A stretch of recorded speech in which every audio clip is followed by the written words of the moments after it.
Prologue: The Search for a Fighter Pilot's Life. On June 25, 1950, the Soviet-equipped armies of North Korea crossed the 38th parallel, invading the nation of South Korea.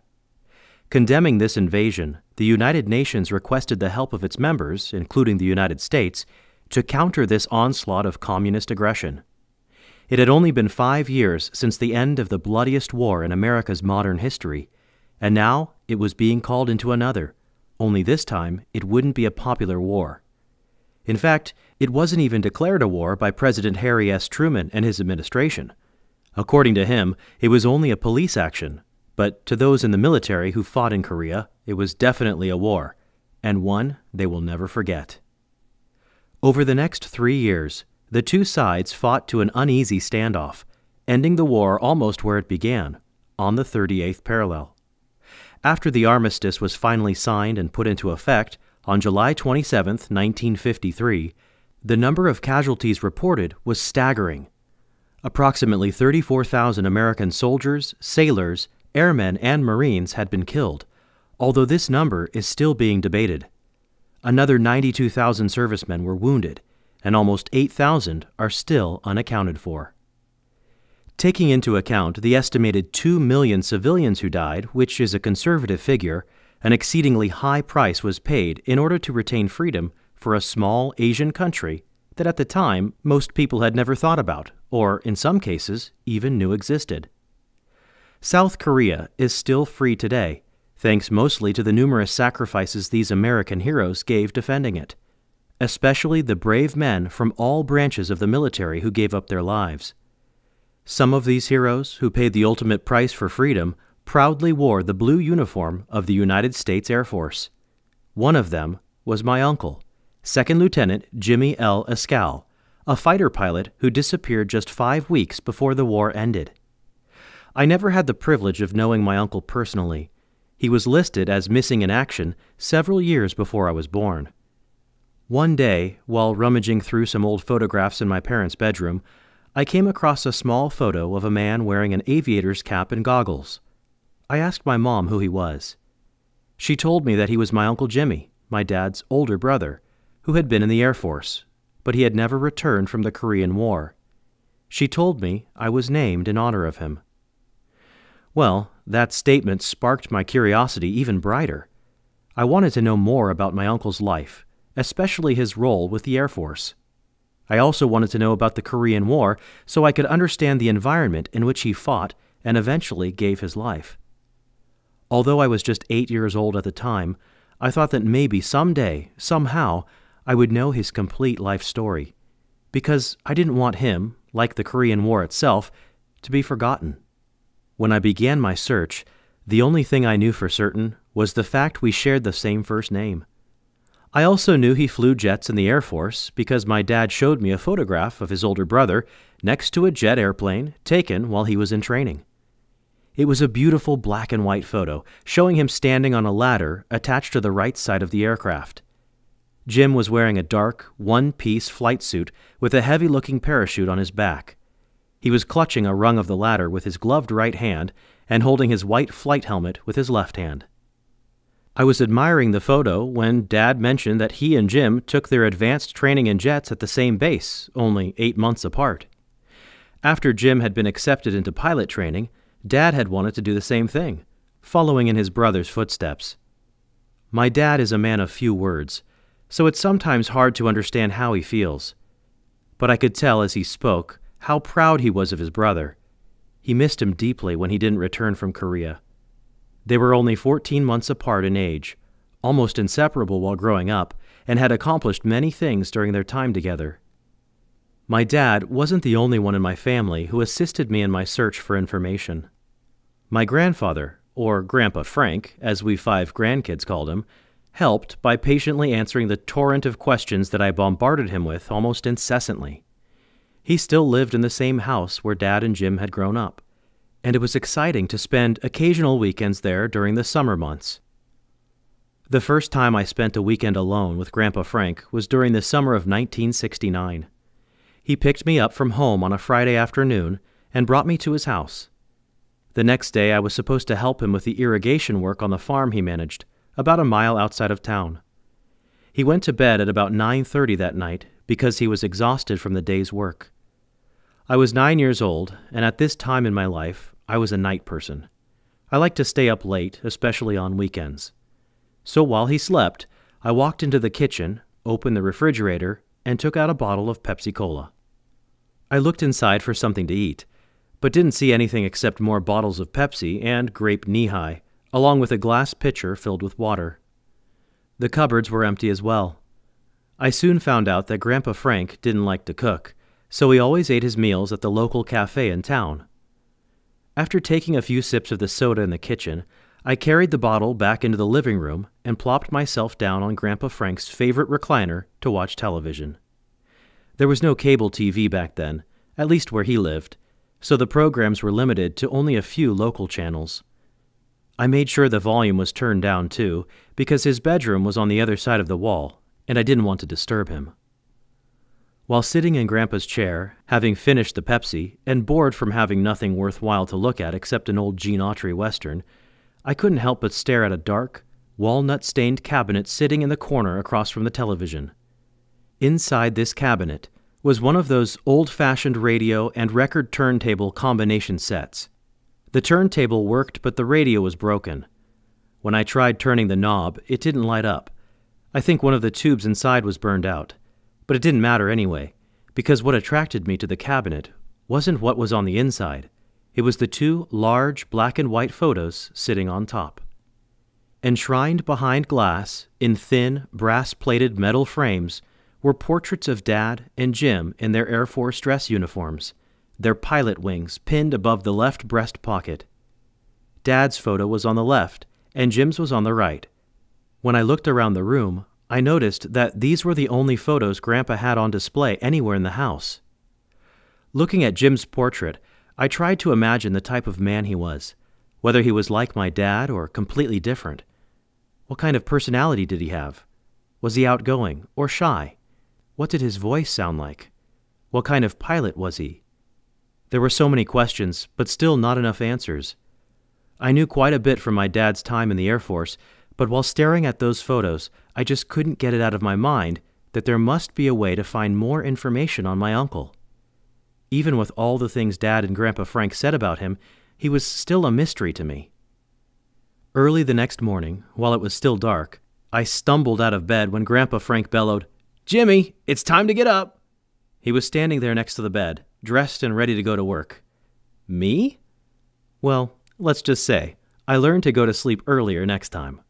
I wasn't used to getting up before the sun, at least during the summer months.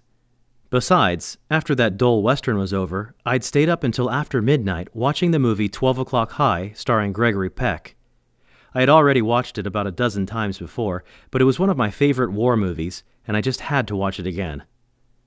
After finding my way into the bathroom, eyes still half shut, I noticed something odd in the sink. There were two separate faucets, one for cold water and the other for hot. I asked myself, how do I get warm water out of this crazy thing? But Grandpa was in a hurry, so I just splashed some cold water on my face and quickly got dressed in my work clothes. We then climbed into his old Chevy pickup and headed down the street to the cafe. On the way, he said I could pull on the leather cord hanging above my head, which would let out a big blast from the air horn that was attached to the top of the cab. Any person in Early Mart who had ever heard that familiar horn knew it wasn't some disgruntled truck driver in his Kenworth trying to run them down, but was only Frank Escalle getting their undivided attention. He especially enjoyed pulling up behind his friends who didn't know he was there and giving a quick jerk on the cord, watching them jump like frightened rabbits as the sound rattled their nerves. Many of the kids in town, whenever they saw Grandpa Frank driving down their street, would motion for him to pull the cord. He always obliged, smiling and waving to them as he yanked on it. When he let me pull the cord on the way to the cafe that morning, I wasn't sure it was such a good idea, considering it was still dark and people were probably sleeping. But he said, go ahead. If they're not up now, they will be soon." He then tugged on the cord himself, holding it down for what seemed like the longest time, amused as I ducked my head down and covered my ears. Arriving at the cafe, the first thing I noticed was the large number of pickup trucks parked in front. I figured that at least half the town's farmers were inside. It seemed like it to me anyway. As we went inside and started walking toward the stools in front of the counter, Grandpa Frank exchanged greetings with just about everyone in the place, mostly farmers, but also a few men who worked at the local potato shed. As we sat down, the waitress walked over and gave us 2 menus. After a few minutes, as I was still looking over the items on mine, Grandpa ordered his standard 2 cups of coffee and a couple slices of buttered toast. He wasn't a big breakfast eater as I was, so I guess that I made up for both of us by ordering my normal Saturday morning breakfast: 2 scrambled eggs, hash browns, and waffles with a ton of maple syrup on top. He offered me some of his coffee to wake myself up, but I said the waffles would do the trick. As soon as the waitress put the plate down in front of me, I picked up the bottle of syrup and emptied its entire contents onto my plate. I then grabbed my fork and started shoveling big hunks of waffle into my mouth. I must have looked like a chipmunk to Grandpa's friends with the way my cheeks bulged from both sides, because they kept staring at me with big grins on their faces. And if that wasn't embarrassing enough, the waitress, who Grandpa knew personally from his frequent trips to the cafe, kept patting my head like some old hound dog and saying, "Who's your little helper, Frank?" I felt like burying my face in the syrup. Grandpa, though, got a chuckle out of it, as did his buddy sitting nearby. After finishing my huge breakfast, we got back into his pickup and drove out to the farm. We spent the entire morning and part of the afternoon moving irrigation pipes, checking the cotton, and working around the shop. Of course, he did most of the work. He had the reputation of sometimes working up to 12 hours a day, 6 to 7 days a week. Except for us grandkids, whom he constantly spoiled, his work was his life, and he put every ounce of his strength into it.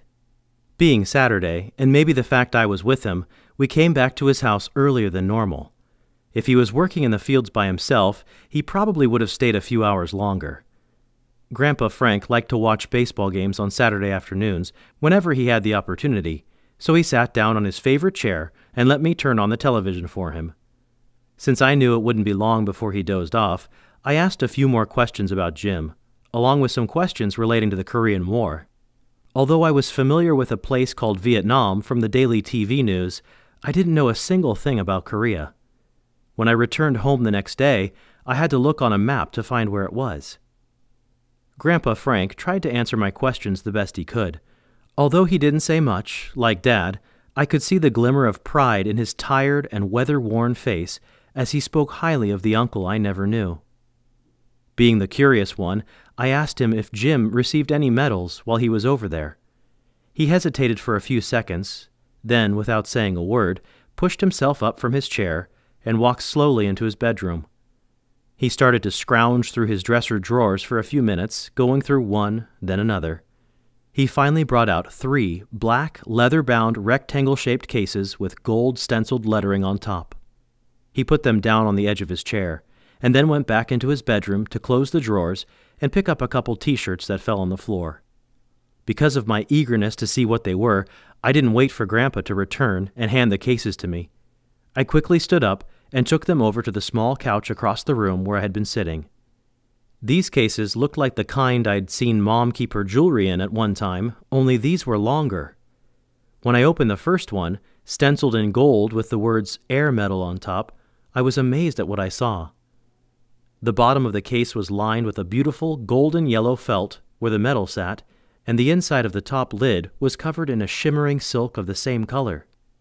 Attached to the medal was a bright royal blue ribbon with 2 burnt orange vertical stripes going down the ribbon, with 1 stripe near each edge. The medal itself was a gold-colored 16-pointed star with an eagle in the middle, wings outstretched and clutching 2 lightning bolts in both its talons. It was breathtaking, to say the least. Even so, I wondered how Jim earned this medal. What kind of air battles was he in? How many airplanes did he shoot down, if any? I sat there trying to imagine the action he must have seen. I thought, wouldn't it be something to have photos of the plane he flew, and see the place where all this action took place? But the memories given by Grandpa Frank were limited. Maybe he knew more than what he let on, and thought someone as young as me couldn't understand all the details. But even though I was still young and immature, I knew in my heart that he just wanted to remember the good times, and didn't want to dwell on the bad. Maybe that's why he liked to watch baseball on Saturdays. Both Dad and Jim played the game while they were growing up, and Grandpa seemed to talk quite a bit about those days. I reached over to pick up the next leather-bound case. It had the words "Soldier's Medal" stenciled on top. It, too, was a beautiful sight, though the metal inside was tarnished. It was a hexagon-shaped medal with what appeared to be an eagle with its wings stretched over its head, standing on what looked like a rolled-up scroll of some kind. The ribbon was blue with alternating red and white pinstripes going down the center. On the back, I saw the words, "For Valor." My head was full of pictures again by this time, now trying to imagine what great heroic deed my uncle did to get this. Just like with the other medal, I wanted to know the details. The next case had a beautiful heart-shaped medal inside. The ribbon was colored in a dark, majestic purple with white stripes vertically emblazoned on either side. The medal was outlined with gold on the edges, and it was purple in the middle. A portrait of President George Washington was attached in the middle as well. I may not have known where Korea was located, but at least I knew what George Washington looked like. Grandpa said the medal was called the Purple Heart, given to those in the military who were wounded or killed in battle. He said the government gave it to him a year after Jim disappeared, that he had been declared died while missing, whatever that meant. I had more questions to ask Grandpa Frank, but after I closed the case and carefully stacked it with the others on the edge of the couch, I looked up and saw him starting to nod his head and drift into sleep. He was tired, so I didn't push the issue any further that weekend. Nevertheless, I did ponder all this in my heart, and again told myself that somehow I was going to find out everything if possible about my uncle. I wanted to piece together the life of someone who was becoming more familiar by the day, yet I still wanted to know it all, from the beginning to the end. In the succeeding years, I enjoyed more wonderful times with Grandpa Frank, but as I grew into my middle and early high school years, I didn't spend much time at his house anymore. He knew I liked to see military airplanes fly, however, so he would pick me up from my house sometimes, which was only 8 miles from his, and take me to air shows and open houses in our area. One summer day, only a few years before he passed away, he took me to a naval air station about an hour's drive northwest of where I lived. The U.S. Navy's Blue Angels were going to be there, and it would be my first time seeing them. He was just as excited as I was, thinking about watching them go through their dangerous but exciting maneuvers. Since the Blue Angels weren't scheduled to perform until last, Grandpa Frank and I spent the extra time leisurely strolling down the flight line. We looked at the variety of different airplanes on display, calling out their names as we walked past. Aircraft from every period in history seemed to be parked on that hot tarmac. From old Stearman trainers to modern jets, they were all there. I thought so anyway. Whenever an act of the show took to the air, we stopped and watched the performance, then continued our tour down the flight line. While we were walking, I told Grandpa that I built plastic model airplanes like the ones on display at the air show. So when we walked past some of the World War II fighters, he asked, "What's this one with the bubble canopy called?" Without hesitating, I replied, "That's a P-51D Mustang." "What's that big one over there called?" "It's a P-47D Thunderbolt." Thinking he had me stumped, he asked, "What's that dark blue airplane with the funny-looking wings called?" "Oh, that's simple. It's an F-4U Corsair. It has those inverted gull-shaped wings." Grandpa gave up quizzing me after that. As we walked further down the flight line, we saw some modern Navy jets, including an A-4 Skyhawk, A-7 Corsair II, and an A-6 Intruder.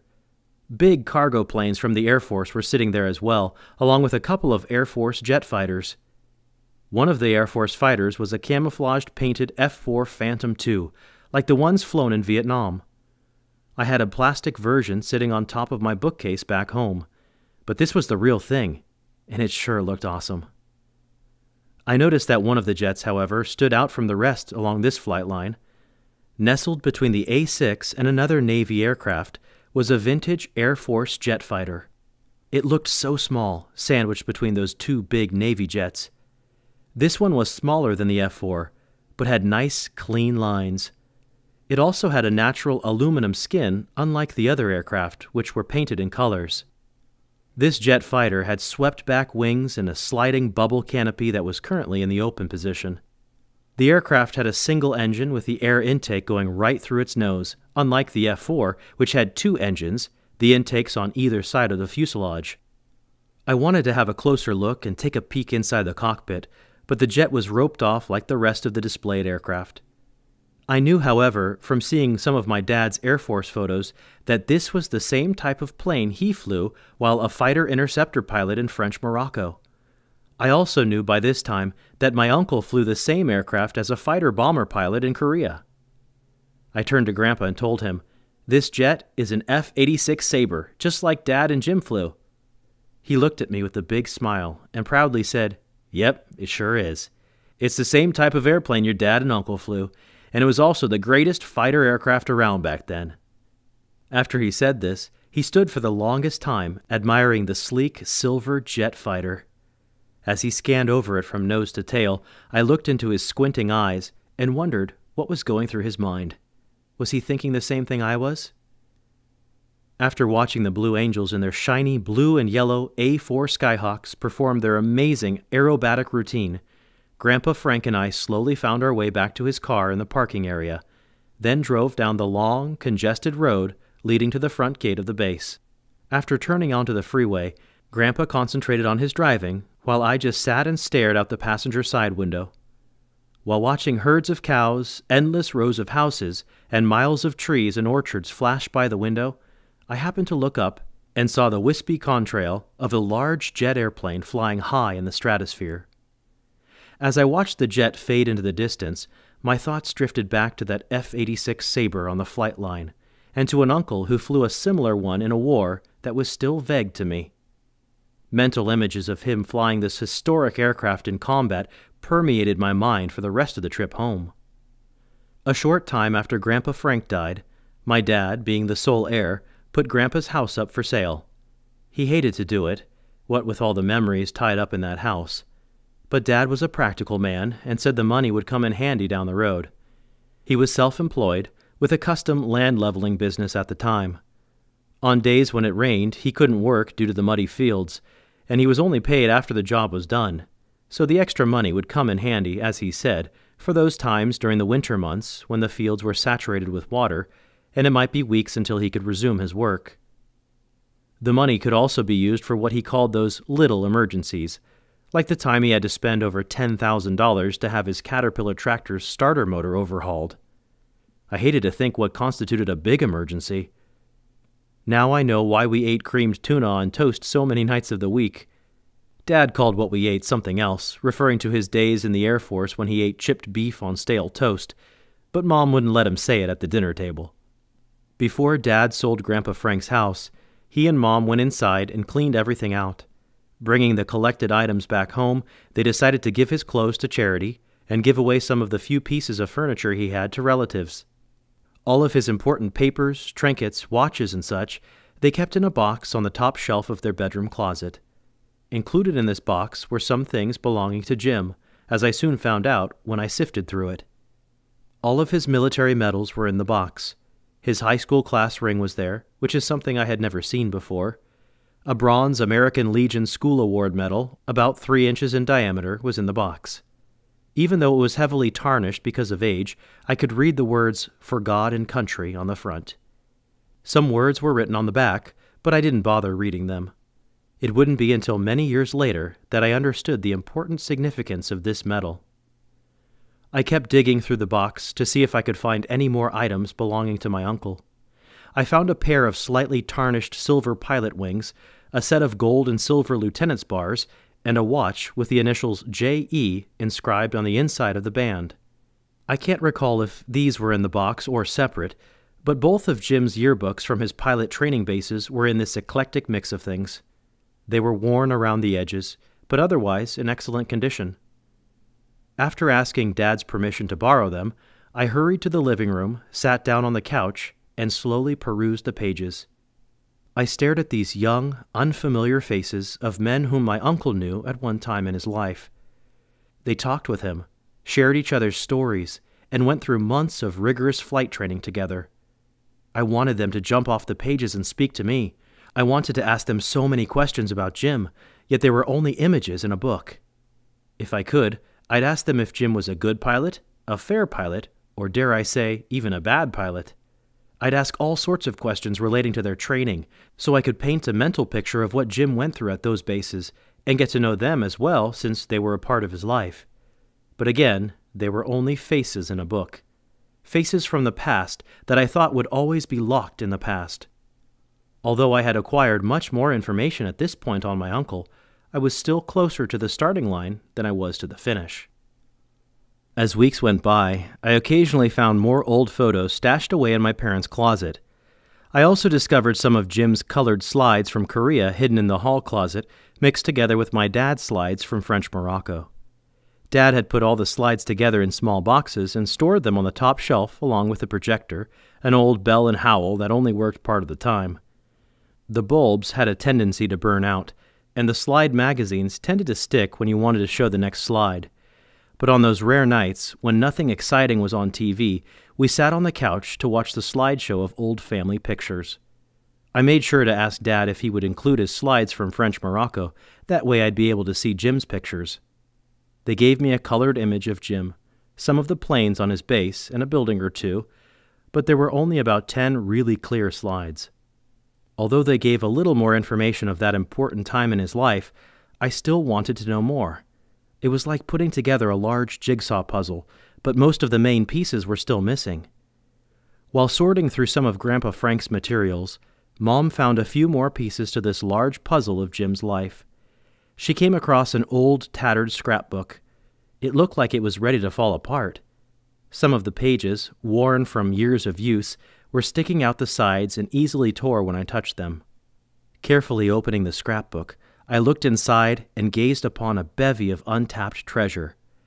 Mangled among the frayed pages were some yellowed copies of local newspaper clippings telling about Jim's loss, an article from one of his training base's newspaper, and a few tiny black and white photographs that he took in Korea.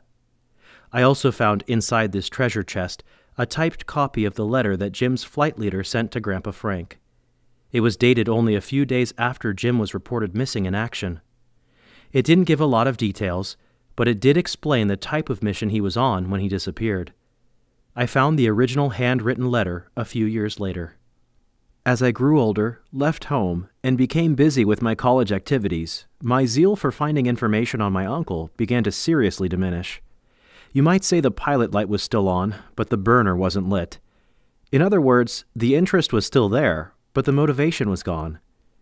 I still thought about Jim whenever I saw an Air National Guard jet fighter fly over my apartment, or when I saw a TV rerun of the Korean War movie The Bridges at Toko-ri, based on James Michener's novel of the same name. But I didn't pursue the matter with the same intensity I had when I was younger. This was in the early 1980s, when a lot of attention was given over to the national events at the time, like the Iran hostage crisis, the Mount St. Helens eruption in Washington, and President Ronald Reagan's attempted assassination. That all changed in 1993, however, when the Korean War was back in the spotlight. In September of that year, I read an article printed on the front page of a local newspaper about a government report dealing with missing American servicemen. The article stated that the U.S. government had evidence Moscow took possession of and also held American prisoners of war during the conflict in Korea. It also stated that the most likely candidates for capture and turnover to the Soviet Union were F-86 Sabre pilots, because they had knowledge of this state-of-the-art jet fighter plane. The pilots' knowledge was something the Soviets wanted to exploit. Included with this article was a list of 31 missing F-86 pilots, along with 6 other airmen who the U.S. government thought may have, according to their circumstance of loss, survived their crashes and possibly were taken to the Soviet Union, never to return. The list was in alphabetical order, so starting from the top, I methodically moved my finger down one name at a time. I couldn't believe my eyes when I saw the 7th name. It was Jim. He was listed, though, as a first lieutenant instead of a second lieutenant, which puzzled me a bit. He was a second lieutenant when he was reported missing, so why did they list him as a first lieutenant? Looking into this, I found out he had been promoted to the rank of first lieutenant because technically he was still on active duty, even though he was listed as MIA. It wasn't until a year after he disappeared that the government declared him dead. Now I understood what Grandpa Frank meant years earlier when he explained how he received Jim's Purple Heart Medal. The words "died while missing" were clearer to me now. The newspaper article on the missing F-86 Sabre pilots gave me a stronger desire to search more aggressively for information about my uncle. Before I read the article and saw the list of names, I had always thought he went down with his plane. But now, more questions were starting to pop up in my head. Did he die when he went down? Did he bail out and get captured by the North Koreans or Chinese? Was he taken to the Soviet Union? These questions motivated me to continue trying to complete my uncle's story. It would still take a little over 7 years, though, before I finally kicked into high gear and got down to serious business with my research. Until then, I just relied on the few documents I acquired from the government, the information I received from my dad, Grandpa Frank, and all of Jim's photos and letters. But in early January 2001, my research began to take on global proportions after I bought a computer and was introduced to the world of the internet for the first time. My niece, who was 20 years younger than I was, said I should get online because that's where a person can find, according to her, all sorts of stuff. I had absolutely no knowledge of computers at the time, but she said it was easy to learn. After tinkering with my new computer for a few days, getting to know how it worked, I started to look into all this stuff, as she put it. I didn't know any website addresses and didn't know where to start, but she said that all I would need to do is go to a search engine. She said I didn't need to know a website's exact address. I only needed to type in keywords, then click the search button. Using her advice, it didn't take me long to hunker down and do some serious research on my uncle. I typed in a few keywords relating to Jim's fighter squadron and fighter wing. After a few tries, I came up with one that really grabbed my attention. It was a Korean war site created by a man who just happened to be in Jim's squadron. I knew this because when I clicked on an underlined word link, a squadron picture appeared, and it had the names of the pilots under it. Again, as in times past, I was totally amazed. Right there before my eyes was Jim sitting in the first row. And seated next to him was the man who created the website. I just couldn't believe it. I thought that I hit the jackpot about my search for this important part of Jim's life. Now I had the names of most of the pilots in his squadron in Korea. I must admit, I was overwhelmed with emotion when I saw that squadron picture for the first time in my life. Over the next several months, mostly using the internet, I contacted government agencies dealing with MIA issues, Air Force history offices, and anyone else I could locate. I also used the internet for tracking down a few of my uncle's squadron mates from Korea, as well as some from his flight training days. Most of these guys hadn't heard from one another in 50 years and were astounded at knowing how I found them. I even found out, again using the internet, that there was a pilots association for former F-86 Sabre pilots. I downloaded the information dealing with becoming a member and gave it to my dad. He filled out the form and mailed it in with the appropriate dues, then a few weeks later received his membership certificate. He also received a membership roster that included the names and addresses of the other members. Well, being the curious one again, I just had to get a look at this roster. Thumbing through the pages, I noticed that the squadron each pilot was in when he flew the F-86 was also there. I took note of any name that listed the same squadron as my uncle. I contacted all of them. Some wrote or called back, saying they were in the same squadron but at a different time than Jim. Others, however, wrote back to say they were in Korea at the same time but didn't remember Jim, yet were familiar with the name. After half a century, their recollections were rusty, so I sent them some photos to see if that would help. This worked out well on several occasions. There were even a few pilots I contacted who were in the same flight as Jim, and although memories of specific moments had become faded over the years, they did remember Jim as being one of the better pilots in the squadron. As more time went by, I finally received copies of Jim's military personnel record. I was fortunate in this case because in 1973, a fire broke out at the St. Louis facility where these records are stored, and permanently destroyed all of the Air Force personnel records, starting with names beginning with the letter H. The fire didn't affect the records from A through G. Although it took a while to receive them, I was grateful for having them at all. I was also grateful for the help and cooperation of so many fine people over the years, both civilian and military, who assisted me in my determined effort to piece together my uncle's life. Jim was only 23 years old when he was listed as missing in action, but in that short time, he lived an exemplary life, including being able to fulfill a childhood dream of becoming a pilot. He personified the typical spirit of most young fighter pilots who flew combat missions in Korea, and many just like him never came home after the hostilities ended. His life story is but one example of the thousands who answered the call to serve their country at this critical time in history. Let us never forget them, or the sacrifices they made for freedom.